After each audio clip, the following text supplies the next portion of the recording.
ఇక్కడ మనతో పాటు పూర్తిగా హుషీరాబాద్ సంబంధించినటువంటి అన్న కూడా ఉన్నాడు.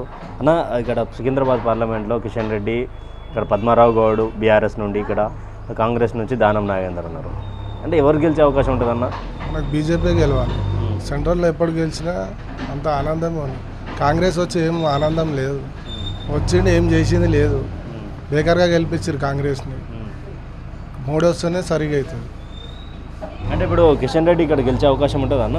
సపోర్ట్ చేస్తారు, కంపల్సరీ గెలుస్తారు. కాంగ్రెస్ని ఓడగొడతాడు అతను, ఎందుకంటే ఆయన కూడా చాలా కష్టపడ్డాడు.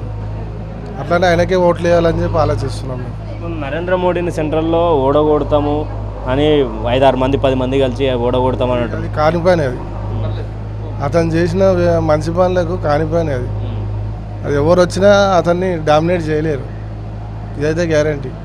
అంటే ఇప్పుడు మరి 2014 కంటే ముందు భారతదేశం ఎట్లుండే, 2014 తర్వాత ఎట్లుంది? మోడీ వచ్చినాక జర బెనిఫిటే ఉన్నది, ఎందుకంటే గరీబులకు అన్ని సేవలు అన్నీ చేస్తున్నాడు కాబట్టి మంచిగా ఉన్నది. కాంగ్రెస్ ఉన్నప్పుడు ఎట్లుంటుండే? కాంగ్రెస్ ఉన్నప్పుడు ఊకే బాంబులు వేలుడు, అంత పోలీసు వాళ్ళు, అంత రౌడీ షీటర్లు.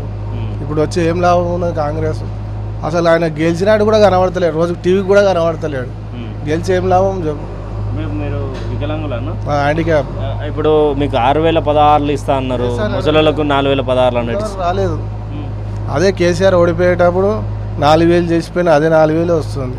కాంగ్రెస్ వచ్చి ఏం చేయలేదు, పెంచింది లేదు, పీకింది లేదు. వేస్ట్. అడిగితే ఏమంటారు అన్న? ఎవరు అడిగితే ఎవడేం సపోర్ట్ చేయాలి, ఎవరిని అడగాలి, పోయి ఎవరి దగ్గరకు పోవాలి, ఎవరు ఏం చెప్పరు. వేస్ట్. అంటే మరోసారి నరేంద్ర మోడీ గెలిచే అవకాశం ఉంటుంది అన్న సెంట్రల్లో? ఉంటుంది, కంపల్సరీ ఉంటుంది. ఎందుకంటే అతని మంచితనమే ఆయనని కాపాడుతుంది.